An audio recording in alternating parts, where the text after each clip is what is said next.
She made her choice. And it wasn't me. The smell of bleach and broken dreams hit me like a slap every morning at 6 a.m. My name's Eric Daly, and I fix toilets for people who make more in a day than I see in a month. Welcome to the glamorous world of hotel maintenance at the Rosewater, where the only thing more overflowing than the pipes is the BS. I was elbow deep in a clogged sink when my life went sideways. Not because of the sink. Heck, I'd been wrestling with worse plumbing problems for 15 years. No, it was the text message that lit up my phone like a neon sign in a graveyard. Working late again tonight. VIP guest needs special attention. Don't wait up. J. Janine, my wife of 8 years. The woman who used to laugh at my stupid jokes and didn't mind that I came home smelling like industrial cleaner and other people's problems. Lately, she'd been working a lot of late shifts as a housekeeper here at the Rosewater. A lot of special attention for VIP guests. "Hey, Eric, you look like someone pissed in your cornflakes," Pete Martinez called out, wheeling his maintenance cart down the hallway. Pete was my work partner, a guy who could find humor in a funeral and had been keeping me sane for the past 5 years.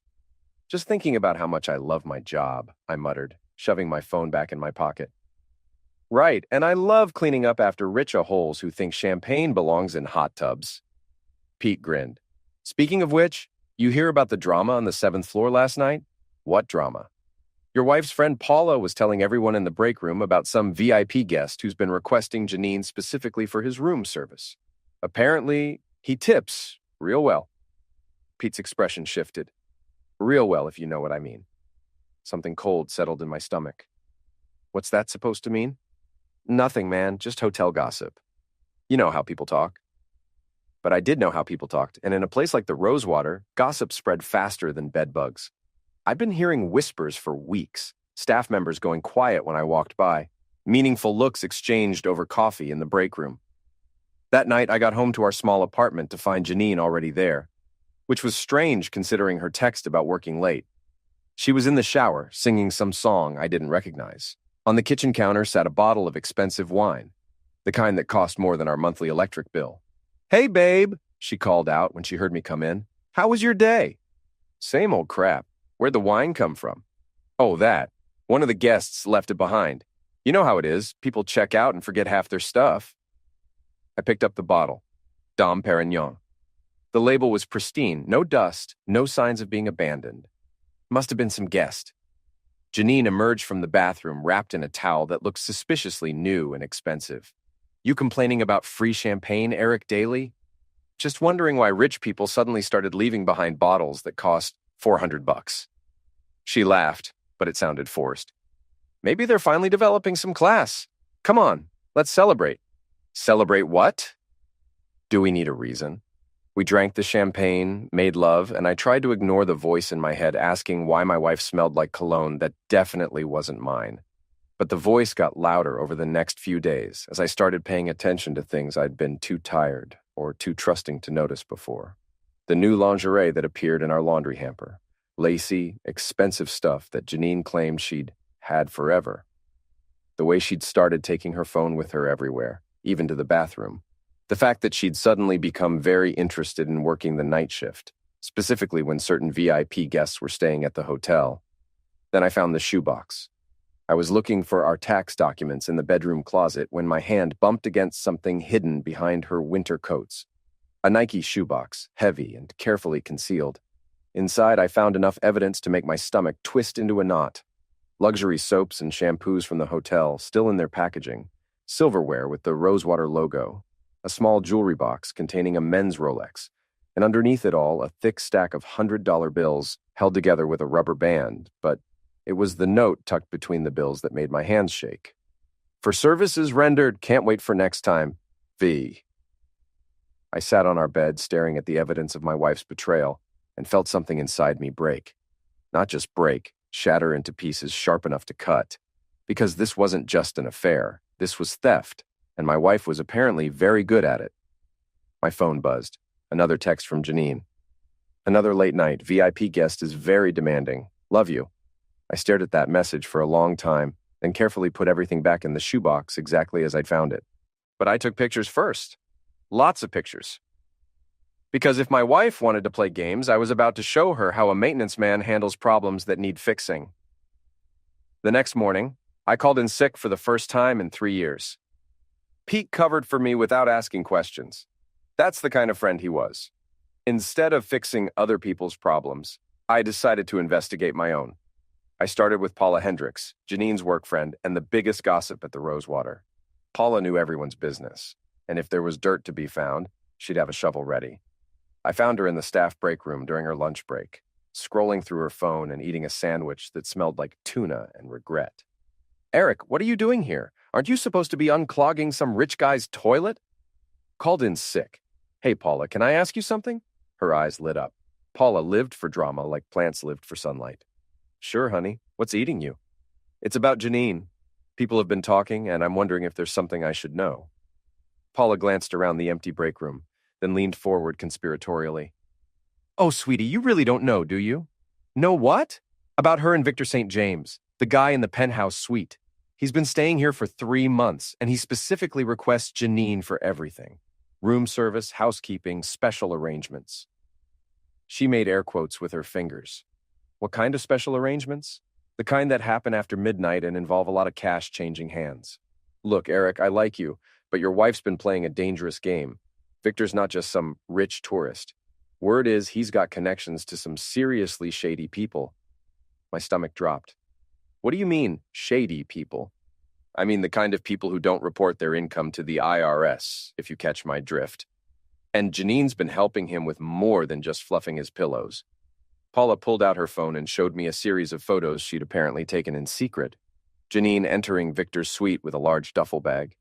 Janine leaving the same suite 2 hours later without the bag. Janine meeting Victor in the hotel parking garage at 1 a.m. I've been documenting this for weeks, Paula said. Not because I want to hurt Janine, but because I'm worried about what happens when this all blows up. And trust me, Eric, it's going to blow up. Why are you showing me this? Because you're a good guy who deserves better than being married to a woman who's turned your hotel into her personal criminal enterprise. That afternoon, I did something I never thought I'd do. I followed my own wife. Janine's shift ended at 4, but she didn't leave the hotel. Instead, she took the service elevator to the penthouse floor. I used my maintenance key card to access the same floor, then hid in a supply closet with a clear view of the hallway. At 4:30, Victor St. James emerged from his suite. I'd seen him around the hotel before. Tall, silver-haired, the kind of guy who wore $1,000 suits and acted like the world owed him a favor. He was carrying a briefcase and looked like he was heading out for the evening. But he didn't leave. Instead, he knocked on his own door in a specific pattern.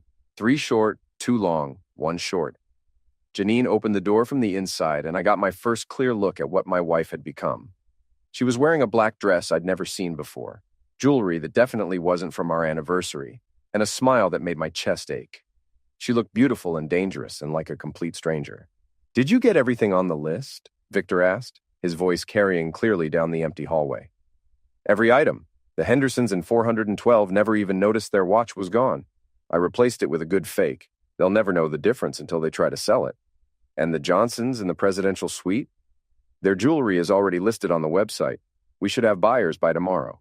Victor handed her the briefcase. You're cut from last week's sales. You're becoming quite the entrepreneur, my dear. That's when Janine noticed me. Or rather, she noticed the supply closet door, which had apparently drifted open while I was straining to hear their conversation. Our eyes met across the hallway, and for a moment, time stopped. Then she slammed Victor's door shut, and I heard frantic whispering from inside the suite. I didn't wait to see what happened next. I took the stairs down to the lobby, my heart pounding so hard I thought it might burst. My wife wasn't just having an affair. She was running a theft ring out of the hotel where we both worked. She was stealing from guests and replacing their valuables with fakes, then selling the real items online. And now, she knew that I knew. My phone buzzed with a text. We need to talk. Meet me at home in an hour. Please don't do anything stupid, Jay. I stared at the message and laughed, but there was no humor in it. Don't do anything stupid? Lady, I was just getting started. But first I needed to gather more evidence. Because if Janine thought she could manipulate her way out of this mess, she was about to learn that 15 years of fixing other people's problems had taught me a thing or two about taking things apart. I didn't go home. Instead, I went to my sister Melissa's house across town. Melissa was a paralegal at a law firm, sharp as a razor, and had never particularly liked Janine. If anyone could help me figure out my next move, it was her. Eric, what are you doing here? You look like heck. I need your help, Mel, and I need you to promise me you won't say, I told you so. She poured me a beer and listened without interruption as I laid out everything I'd discovered. When I finished, she sat back in her chair and whistled. Holy crap, Eric. Your wife isn't just cheating. She's running a sophisticated theft operation. This Victor guy is probably using the hotel as a front to fence stolen goods. What should I do? Legally? You should report this to the police and file for divorce. Practically? You should document everything before you make any moves. These people sound dangerous. I already took pictures of the stuff in the shoebox.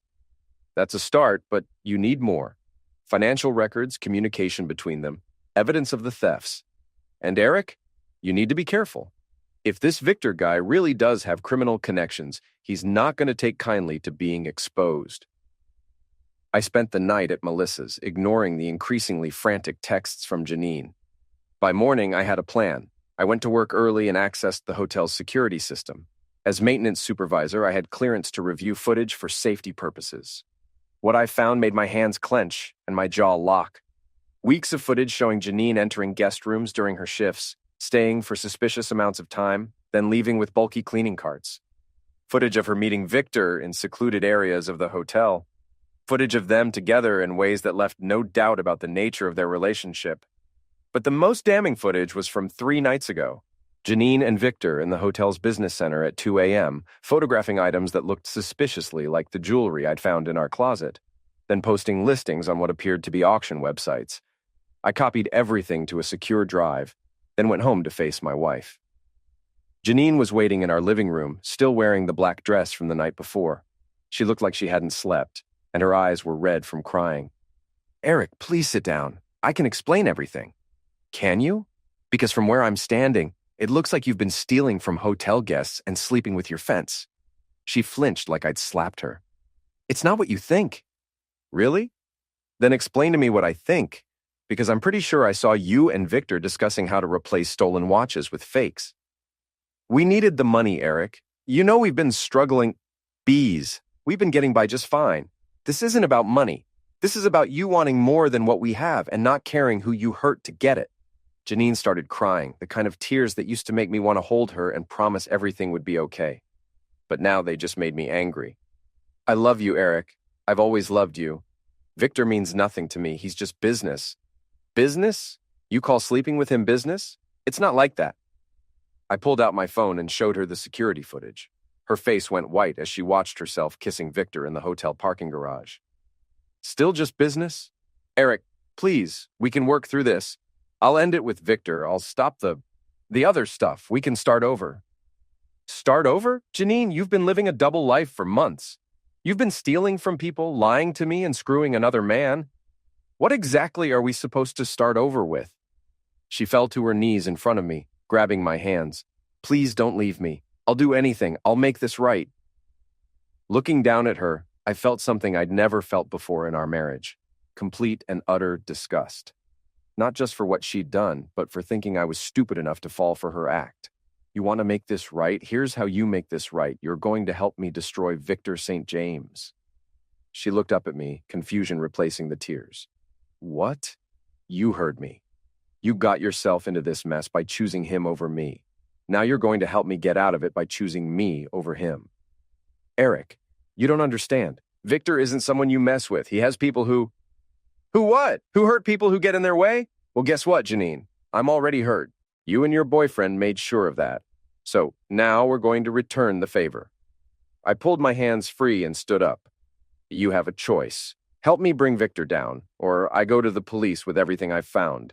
Either way, your little criminal enterprise is over. But if you help me, maybe we can figure out if there's anything left of our marriage worth saving. Janine stared at me for a long moment, and I could see her calculating her options. Finally, she nodded. What do you want me to do? First, you're going to tell me everything. Every theft, every sale, every detail of how this operation works. Then, you're going to help me set Victor up for the kind of fall that'll make sure he never bothers anyone in this city again. And then we'll see if I can ever look at you again without wanting to throw up. It was harsh, but it was honest. And as I watched my wife realize that her tears and apologies weren't going to fix this, I felt something I hadn't felt in months, like I was in control of my own life again. Over the next 3 days, Janine told me everything. The theft ring had started small. Victor had noticed her during his first stay at the hotel and propositioned her, not just for closeness, but for information about wealthy guests. He'd convinced her that rich people wouldn't miss a few items, especially if they were replaced with convincing fakes. What started as stealing soap and towels had escalated to jewelry, watches, and electronics. Victor had connections to buyers across the country, and the Rosewater's wealthy clientele provided a steady stream of targets. Janine's access to guest rooms and her knowledge of their schedules made her the perfect inside person. "He made it sound so easy," she said, sitting at our kitchen table with her head in her hands. "Just a little extra money, nothing that would hurt anyone." "How much money are we talking about?" "Over the past 6 months, maybe $40,000. My cut was about 15. I stared at her. $15,000? Where the heck is it?" "Hidden in accounts," Victor set up. He said it was safer that way, that we couldn't risk having large amounts of cash around. Of course, Victor had been controlling the money, which meant he'd been controlling Janine. She'd been as much his victim as his partner, though I wasn't ready to forgive her just yet. "What's his real name? Victor St. James sounds fake as heck." "I don't know his real name. He always paid for everything in cash, used fake IDs for the hotel registration, but I know he's got a house somewhere outside the city, and I know he's planning something big." "What kind of big?" "There's a charity gala at the hotel next weekend. All the wealthiest people in the city will be there, wearing their best jewelry, carrying expensive purses. Victor wants to hit multiple rooms while everyone's at the party." "And you agreed to this?" Janine looked up at me with tears in her eyes. "I was going to say no. After you caught us, I was going to tell him I wanted out. But Eric, he's not the kind of person who lets people just walk away." That's when I knew we were in deeper than I'd thought. This wasn't just about catching a cheating wife and her boyfriend. This was about stopping a criminal who saw my wife as a disposable asset. But it was also an opportunity. "Here's what we're going to do," I told her. "You're going to tell Victor that you're in for the gala job, but instead of helping him steal from those people, you're going to help me make sure he gets caught in the act." "Eric, no. You don't understand how dangerous he is. Then help me understand. Because right now, my choice is either to go to the police with what I know and hope they can protect us, or to handle this myself and make sure Victor St. James never bothers anyone again." Janine was quiet for a long time. Finally, she nodded. "What do you need me to do?" "First, I need you to act normal around Victor. Don't let him know anything's changed. Second, I need details about the gala job, when, where, how he plans to do it. And third, I need you to trust me." "Do you still love me, Eric?" I looked at my wife, really looked at her, and tried to find the woman I'd married 8 years ago. She was still there, buried under layers of lies and bad decisions, but she was there. "I don't know," I said honestly, "but I'm willing to find out if you help me fix this." The next morning, I went to work with a new sense of purpose. I had 4 days to plan Victor's downfall, and I intended to make it spectacular. Pete noticed the change in my mood immediately. "You look like a man with a mission." "Something like that. Hey, do you still have that friend who works security for the mayor's office?" "Tony? Yeah. Why?" "I might need a favor, a big one." "This have anything to do with the rumors about your wife?" I stopped working and looked at Pete. "What rumors?" "Come on, Eric. Half the staff knows something's going on between Janine and that VIP guest. The other half thinks you're too good a guy to deserve the crap she's putting you through." "And what do you think?" Pete grinned. "I think Victor St. James picked the wrong maintenance man's wife to mess with." That afternoon, I put the first part of my plan into motion. Using my access to the hotel's systems, I created a detailed map of Victor's movements, his preferences, his schedule. I identified the security cameras that covered his usual routes and figured out their blind spots. But most importantly, I started making friends with people I'd never paid attention to before. Hotel security guards who were tired of dealing with entitled guests, housekeeping staff who'd heard the rumors about Janine and Victor, even some of the kitchen workers who'd been asked to provide special room service at odd hours. It turned out that a lot of people at the Rosewater had been watching Victor St. James, and none of them liked what they saw. By Thursday, I had everything I needed, a plan, allies, and a wife who was finally ready to choose the right side. Victor St. James had no idea what was coming for him. The charity gala was held in the Rosewater's Grand Ballroom, a glittering event that brought together the city's elite to raise money for children's hospitals.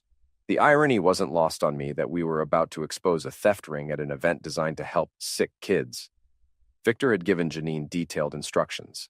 During the cocktail hour, she would use her master key to access specific guest rooms and photograph valuable items.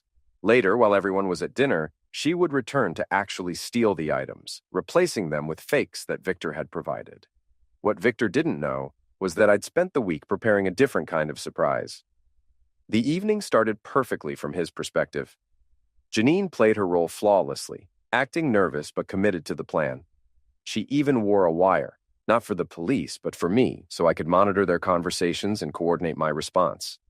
At 7 p.m., while the guests were enjoying cocktails and making small talk about their charitable contributions, Janine began her rounds. But instead of photographing items to steal, she was photographing evidence of Victor's previous thefts, items in his suite that matched insurance claims I'd found online, fake jewelry that could be traced back to specific victims. At 8 p.m., Victor made his move. He left the gala, ostensibly to take a phone call, and headed to his suite to prepare for the night's activities. What he found instead was me, sitting in his living room, surrounded by everything he'd stolen over the past 6 months. Hello, Victor. Or should I call you Vincent Kowalski? That's your real name, right? The one on the warrant out of Chicago?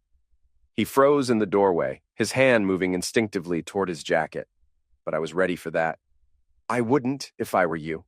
See, the thing about being a maintenance guy is that you learn how to fix problems. And you, Vincent, are a problem that needs fixing. Where's Janine? She's downstairs playing her part, just like you taught her. The difference is, now she's playing it for me. Victor's face went through a series of expressions. Surprise, anger, calculation. Finally, he settled on the fake charm that had probably gotten him this far in life. Look, Eric, right? We can work something out. There's enough money in this for all of us. You think this is about money? Everything's about money. Not everything.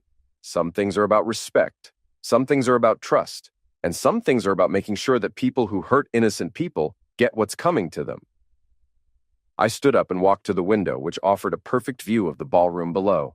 The gala was in full swing. Hundreds of people in evening wear, completely unaware of the drama playing out above their heads. Here's what's going to happen, Vincent.